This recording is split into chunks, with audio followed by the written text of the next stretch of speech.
The equipment kit landed on the table with a heavy thud.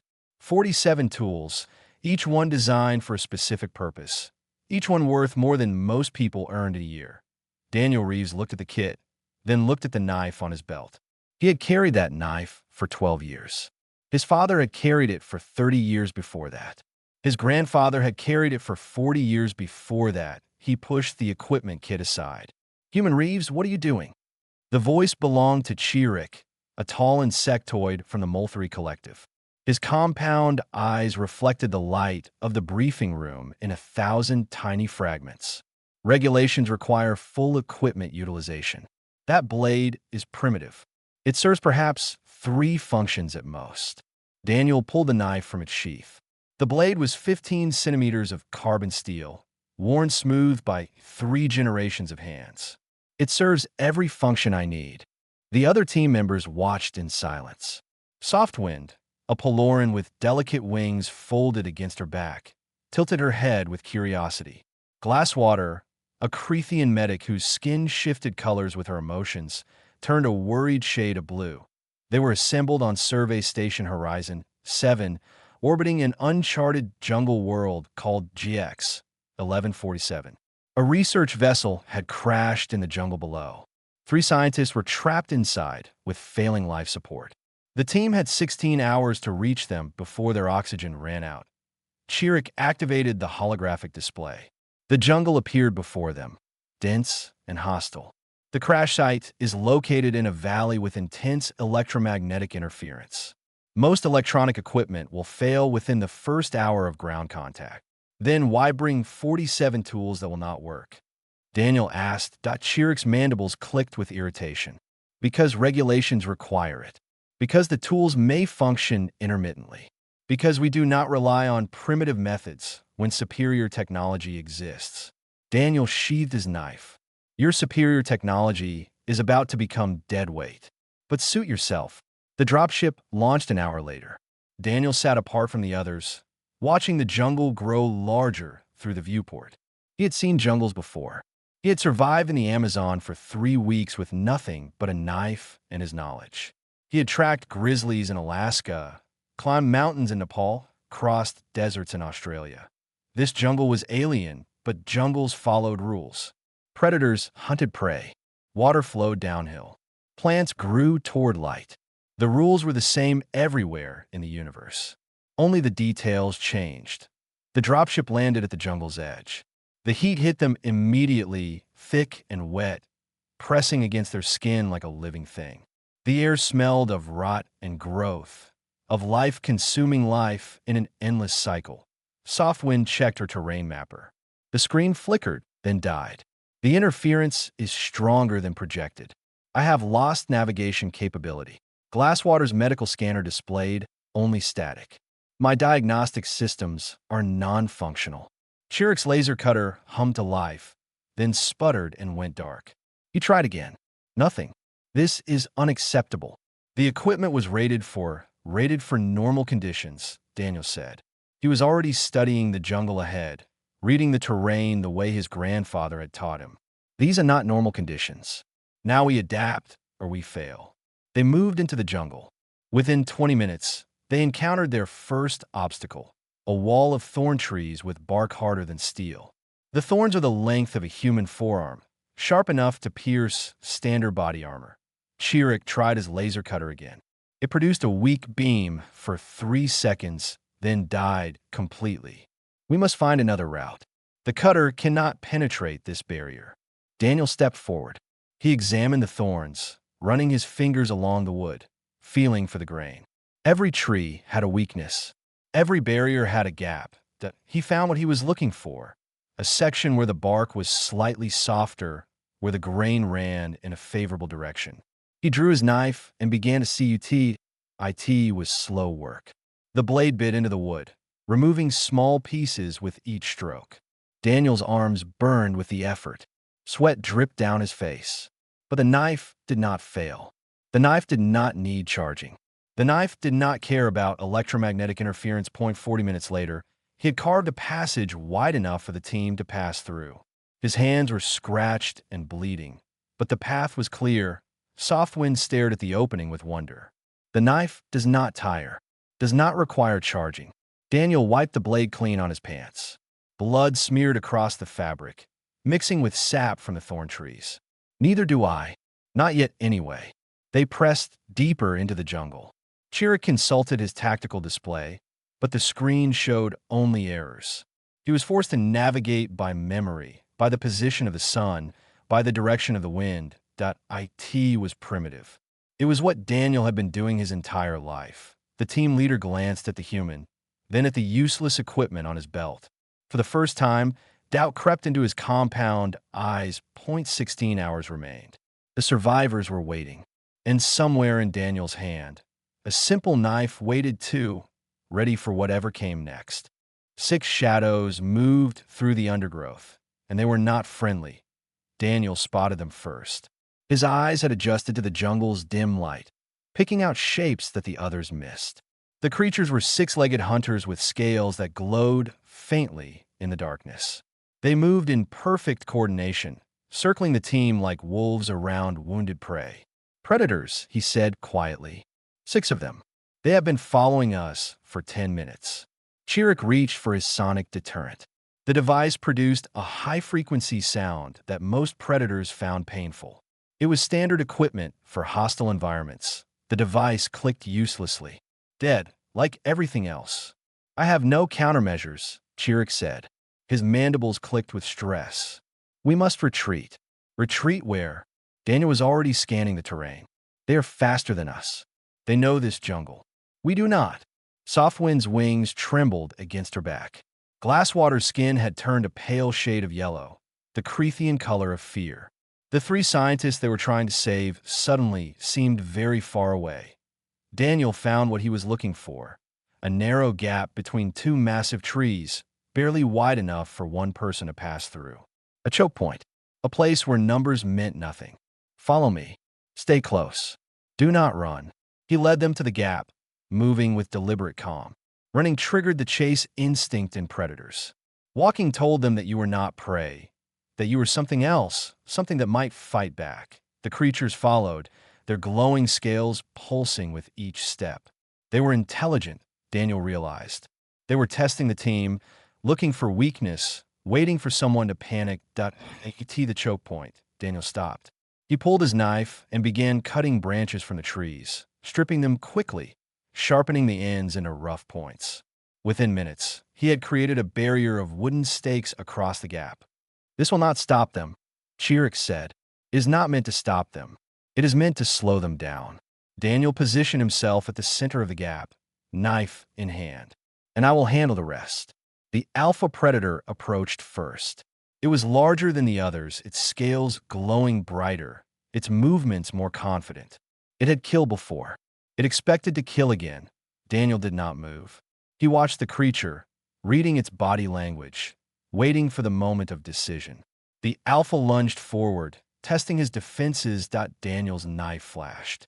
A single cut, precise and controlled, opened a wound across the creature's snout. Not deep enough to kill, not shallow enough to ignore. The alpha recoiled, hissing in pain. Blood dripped from its face, black in the dim light. It stared at Daniel with new understanding. This prey had claws. The pack retreated into the undergrowth. Their glowing scales faded into the darkness, moving away, seeking easier targets. They were hunters, not warriors. They did not fight battles they might lose. Glasswater approached Daniel with her remaining medical supplies. The scanner was dead, but she could still treat wounds the old way, with bandages and antiseptic. "You did not use the knife to kill," she observed. Daniel let her clean the scratches on his hands. "Killing is easy. Surviving is harder. A dead predator attracts scavengers. A scared predator warns others away. Now every hunter in this jungle knows there is something dangerous moving through their territory. You speak as if you have done this before." "I have. Different planet, different predators. Same rules." He flexed his fingers, testing the bandages. "Thank you for this. It is my function." Glasswater's skin shifted to a thoughtful shade of purple. "Though I confess, my function feels limited without my tools. You do not seem to have this problem." Daniel looked at his knife, still wet with the predator's blood. The knife is not the tool. The knife is just an extension.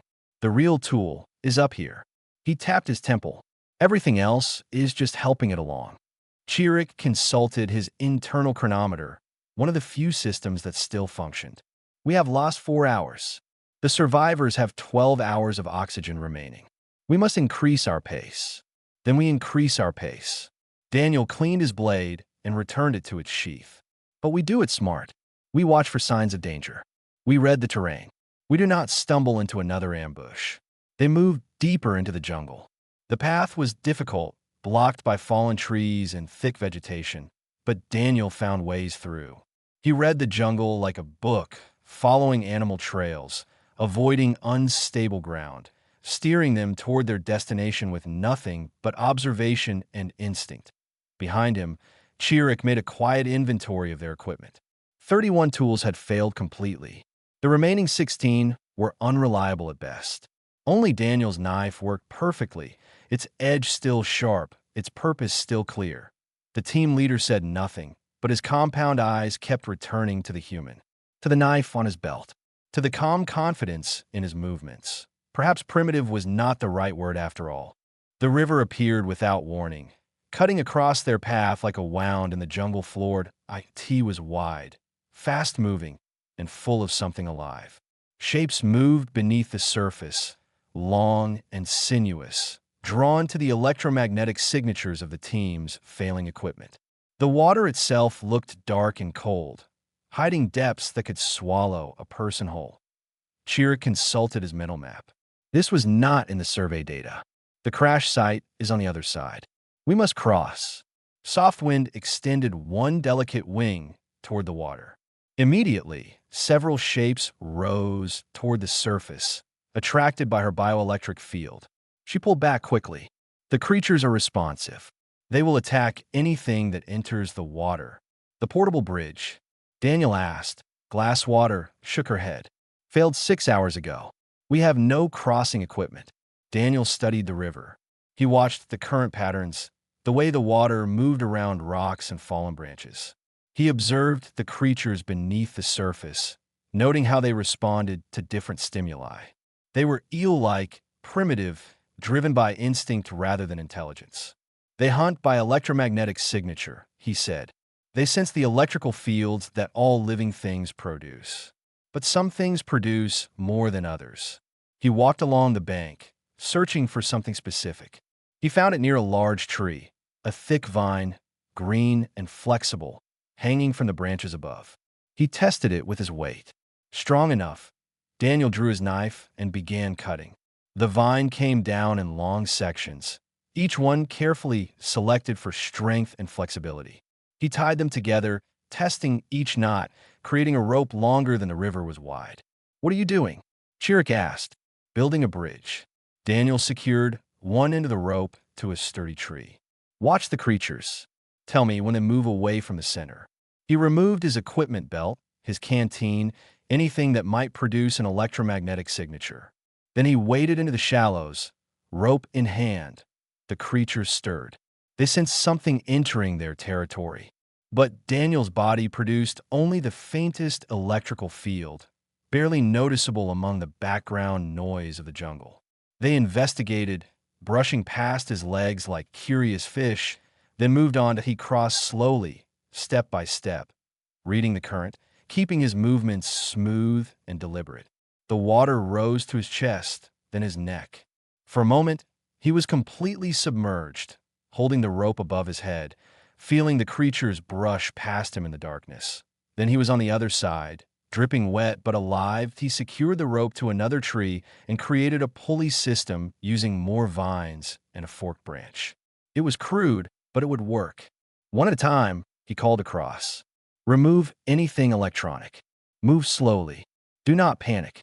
Chirrut crossed first, clinging to the rope, his compound eyes scanning the water for threats. The creatures investigated, but did not attack. His electromagnetic signature was low, his movements careful. He reached the other side without incident. Glasswater followed. Her Crethian biology produced almost no electrical field. The creatures ignored her completely, Soft wind was the problem. Peloran wings were highly conductive, generating significant bioelectric signatures during movement. Even folded against her back, they attracted attention. "I cannot cross," she said. "The creatures will attack." Daniel waded back into the water. "Then I carry you." "Human Reeves, that is not necessary." "I can, you cannot. Your wings will draw them. But if you stay still, pressed against my back, you become invisible. Just another part of me." Softwind hesitated. Accepting help did not come naturally to her species. But the river offered no alternatives, and the survivors were running out of time. She climbed onto Daniel's back, wrapping her arms around his neck, folding her wings as tightly as possible. Daniel placed his knife between his teeth and began crossing. The added weight made every step harder. The current pushed against him, trying to sweep him away. The creatures circled closer, sensing something different, something larger. Daniel moved with agonizing slowness, fighting the instinct to hurry, keeping his movements smooth. Halfway across, a creature brushed against his leg. He felt its rough scales, its cold body. It paused, considering. Then it moved on. They reached the other side. Daniel set Softwind down gently, then collapsed against a tree, breathing hard. His muscles burned. His legs felt like water. Chirik examined the vine rope with new respect. The knife made this. Daniel took the blade from his teeth and returned it to its sheath. The knife and the jungle. You just have to know how to ask. Glasswater checked their remaining functional equipment. Only 2 tools still worked. A communicator with intermittent signal and a single emergency flare. Everything else was dead. "Human Reeves," she said, "how many tools does your knife replace?" Daniel wiped the blade clean. The steel caught the fading light, reflecting it back in a soft glow. "I stopped counting a long time ago." They continued toward the crash site. 5 kilometers remained. 9 hours of oxygen for the survivors. The knife rode on Daniel's hip, ready for whatever came next. The research vessel lay broken in a muddy clearing, its hull torn open like a wounded animal. Daniel crouched in the undergrowth, watching.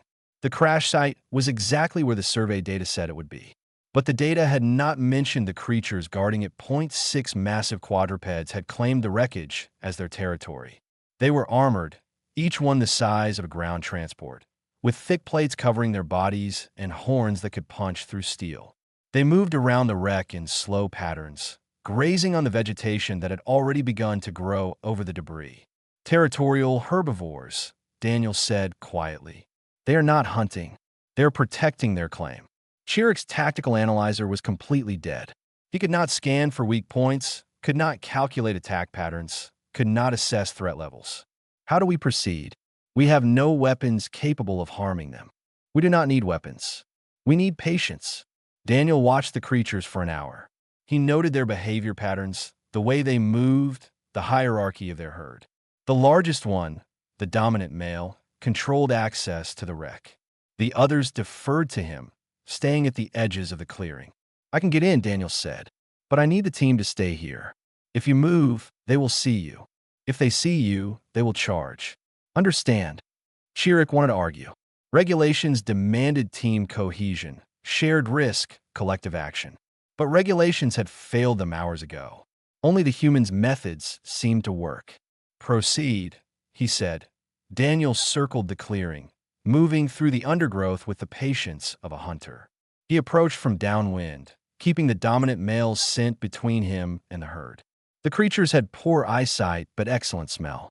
If the wind shifted, he would be detected. 30 minutes to cross 100 meters. Each step placed with care, each movement slow enough to blend with the jungle's natural rhythm. The creatures continued their grazing. Unaware of the predator among them, he reached the ship's breach. The hull had been torn open on impact, leaving a gap barely wide enough for a person squeezed through. Metal edges jutted inward, sharp and jagged. Daniel drew his knife and began widening the gap. Each cut was precise, removing metal fragments that might tear his clothing or skin. The work was quiet, deliberate, invisible to the grazing giants outside. Inside, the ship was dark and damaged. Emergency lights flickered, casting weak shadows across broken equipment. The air smelled stale, recycled too many times, running out of oxygen with each passing hour. Daniel found the survivors in the main cabin. 3 scientists, 2 Molthri and 1 Peloran, huddled around a single oxygen tank. They were taking turns breathing, rationing what little air remained.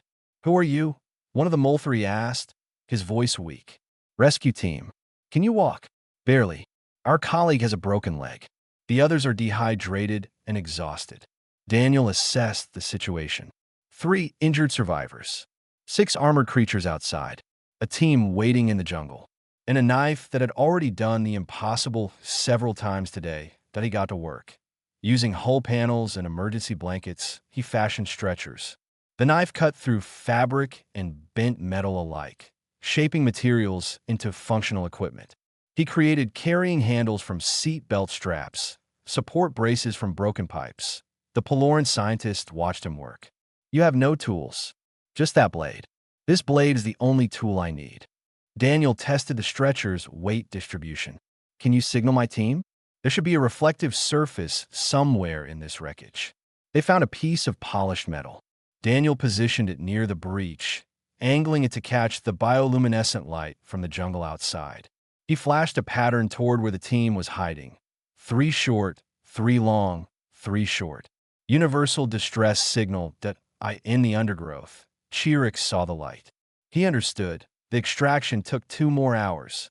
Daniel guided each survivor out one at a time, navigating past the territorial creatures with the same patience he had used to enter.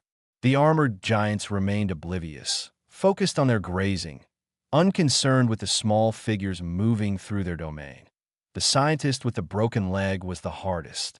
Daniel carried her on his back, moving at a crawl, stopping every few meters to let the creature settle. His muscles screamed, his vision blurred, but the knife stayed sharp, and his will stayed sharper. When the last survivor was clear, Chirrut triggered the emergency flare. A burst of red light shot into the sky, cutting through the jungle canopy, signaling their position to any rescue craft in range that a retrieval shuttle responded immediately, but could not land. The clearing was too small, the interference too strong. "Secondary extraction point," Chirrut said, 3 kilometers north. "We must move." Daniel looked at the survivors, at his exhausted team, at the jungle that still stood between them and safety. 3 more kilometers. With wounded, with enemies that he touched his knife. Then we move. 14 hours of constant movement had taken their toll. Daniel's hands were raw and bleeding. His muscles burned with every step. His vision swam at the edges, darkness creeping in whenever he stood still for too long. But he kept moving because stopping meant death for everyone. The survivors were weak. The scientist with the broken leg could barely stay conscious. The 2 Molthri researchers were suffering from oxygen deprivation, their movements slow and confused. Glasswater's medical supplies were exhausted. She could do nothing but watch them struggle. Softwind's wings had been damaged during the river crossing. She could not fly, could barely glide. Chirrut was showing signs of atmospheric strain, his breathing labored, his movements stiff. The Molthri were not built for prolonged exposure to this environment. 3 kilometers to the extraction point. It might as well have been 300. Daniel cleared a path through the undergrowth, his knife cutting away obstacles with mechanical precision. When Chirrut stumbled on a root, Daniel cut a walking support from a nearby branch and pressed it into the team leader's hands. "I do not require assistance," Chirrut said. "You require survival. Take the stick." Chirrut took the stick. They moved in single file, the strongest at the front and rear, the weakest in the middle. Daniel led the way, reading the terrain, finding paths that required the least effort. Behind him, the others followed like shadows, trusting his judgment, trusting his knife. One of the injured scientist's bandages began to fail. Blood seeped through the fabric, drawing the attention of small scavengers in the undergrowth. Daniel stopped, removed his own shirt, and cut it into strips. Fresh bandages applied quickly, the bleeding stopped. "You will catch illness," Glasswater warned. "This atmosphere contains harmful microbes. I will catch illness later. She will die now without pressure on that wound." They continued. The jungle seemed endless, a maze of green and shadow that swallowed light and sound. Predators watched from the darkness but did not approach. Word had spread through the jungle. Something dangerous was moving through. Something that fought back. Softwind flew ahead on damaged wings, scouting the path. She returned with fear in her eyes. There is a ravine ahead. Deep, wide, no natural crossing. The extraction point is on the other side. Daniel followed her to the ravine's edge. She was right. The gap was 15 meters wide, 40 meters deep. The walls were sheer rock, impossible to climb. There was no way around, no way through. But there was a way over that a massive tree stood at the ravine's edge, leaning slightly toward the far side. It was old, thick, strong enough to span the gap if it fell in the right direction. Daniel studied the tree. He felt the bark, examined the lean, calculated the angles. Every tree had a natural direction of fall, determined by weight distribution and root structure. If he cut in the right place at the right angle, the tree would fall across the ravine. If he cut wrong, it would fall into the ravine, and they would be trapped. This is insane, Chirrut said. You cannot control where a tree falls with a knife. Watch me. Daniel began cutting. The blade bit into wood, removing small pieces with each stroke. It was the same technique he had used on the thorn trees, but larger, more demanding. His arms burned. His hands blistered. Blood mixed with sap on the knife's handle. 1 hour passed. The cut deepened. Daniel adjusted his angle constantly, reading the wood's response, feeling the tree's weight shift with each stroke. The others watched in silence, too exhausted to help, too amazed to look away. The tree began to groan. Daniel stepped back, judging the angle one final time. Then he made 3 quick cuts at the base, removing the last support. The tree fell at IT, crashed across the ravine, its branches catching on the far edge, its trunk spanning the gap perfectly. A bridge, created from nothing but observation and a 15-centimeter blade. Chirrut stared. How did you know it would fall correctly? Daniel looked at his knife, then at his bleeding hands. I did not know. I trusted. Trusted what? 80 years of knowledge in this blade. 3 generations of survival. Sometimes that is all you have. They crossed the tree bridge one at a time. Daniel went last, helping the injured scientist across on her stretcher, balancing on the rough bark, refusing to look down. The extraction point was just ahead. A clearing large enough for the shuttle, free of interference. Safety, finally, within reach. Daniel's vision was fading. His body was shutting down, pushed past every reasonable limit. But his knife was still sharp, and the mission was almost complete. One last push. One last effort, then he could rest. The debriefing room on Survey Station Horizon 7 was cold and sterile, designed for efficiency rather than comfort. Chirrut stood before the Survey Council, his compound eyes reflecting the holographic displays that surrounded him. The mission data scrolled across the screens. Casualty reports, equipment logs, environmental analyses. The mission parameters assumed standard equipment functionality, he began. We carried 188 specialized tools across 4 team members. Within the operational zone, 184 tools experienced complete or partial failure due to electromagnetic interference. The council members shifted in their seats. Equipment failure on this scale was unprecedented. It should have meant mission failure, lost survivors, dead rescue team. And yet, one council member said, all survivors were recovered. All team members return alive. Explain. Chirrut turned toward the observation window. In the medical bay beyond, Daniel Reeves sat alone on a bed, running a sharpening stone along his knife's edge. The soft scraping sound was barely audible through the glass. Human Reeves utilized a single tool throughout the operation. A blade of carbon steel, approximately 15 centimeters in length. With this tool, he performed 27 distinct functions that would have required 31 separate devices from our standard kit. Impossible. A primitive cutting implement cannot replace specialized technology. I believed the same thing before the mission. I was wrong. Chirrut's mandibles clicked slowly, a sign of deep thought. He cut paths through vegetation our laser tools could not penetrate. He fashioned weapons, medical implements, structural supports. He carved rope from vines, stakes from branches, bridges from fallen trees. The council reviewed the mission footage. They watched Daniel cut through the thorn trees. They watched him face the predators, wounding the alpha with surgical precision. They watched him cross the river, carry soft wind on his back, extract survivors from under the noses of territorial giants. They watched him fell a tree across a ravine with nothing but a knife and his judgment. This defies explanation, another council member said. How does one tool accomplish so much? Because the tool is not the point. Chirrut turned back to face the council. Our equipment is designed to make tasks easy. It removes the need for skill, for adaptation, for thought. When the equipment fails, we are helpless. Human Reeves was not helpless because his tool requires all of those things. He paused, searching for the right words. His knife does not cut for him. It cuts with him. The difference is significant. The council considered this in silence. Finally, the senior member spoke. Recommendation: I recommend a complete revision of emergency protocols.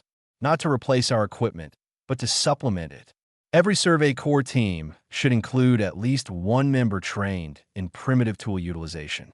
And every team should carry at least one tool that does not require power, does not fail in interference, does not think for its user. And Human Reeves? What of his future assignments? Chirrut turned once more to the observation window. Daniel had finished sharpening his knife.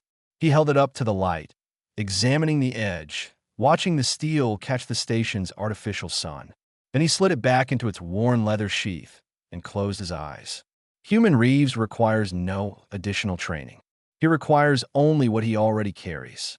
Later, Soft Wind visited Daniel in the medical bay. Her wings were bandaged but healing. The doctors said she would fly again within a week. Human Daniel, she said, I must ask, your knife, it is old, it is worn. You could requisition a new blade, something sharper, more durable. Daniel opened his eyes. He looked at the knife on his belt, at the worn handle that fit his hand like an extension of his own body.